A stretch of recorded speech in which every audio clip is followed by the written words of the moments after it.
ဖြစ်စဉ်ကအမျက်ထွက်တဲ့အတွက်ကြောင့်တန်တေးမုတ်လက်နဲ့ကြီးကိုပြစ်လို့လိုက်တော့နမလုံးထောင်မောများစွာတို့ရဲ့ဦးကောင်းတွေပြတ်ကျကုန်ပြီး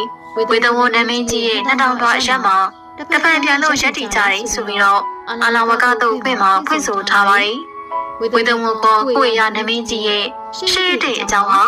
ကတ္တမဘုရားရှင်ပွင့်တော်မူပြီးနောက်ဗယနတိပြည်မှာကိုရမြည်သောပုံနာတစ်ချေကကြီးကျယ်တဲ့ကြံကင်းတွေဆိုင်ပြိုးပြီးကြံရည်တိဆက်ခုနှလုံးကိုဝယ်ယူကကြံရည်ဆိုင်ခုနှဆိုင်ပွင့်ပြီးတော့ကြံကင်းတွေကရရှိကြတဲ့ကြံတွေကိုအဲ့ဒီကြံရည်တိဆက်တွေနဲ့ကြိတ်ပြီးကြံရည်တွေကိုရောင်းချပါတယ်အဲ့ဒီကြံရည်ဆိုင်ခုနှဆိုင်နဲ့ကြံရည်တစ်ဆိုင်ကရရှိတဲ့အမျက်ဆုံးတွေကိုနာလာသမျှလူပေါင်းကိုပေးလို့ကုသိုလ်ကောင်းမှုပြုတယ်အဲ့ဒီကြံရည်ဆိုင်မှာတခြားကြံရည်ဆိုင်တွေထက်ရောင်းကောင်းတဲ့အတွက်ကြောင့်အမျက်အစွန်းပုံမရရှိပေးတယ်လို့ဆိုပါတယ်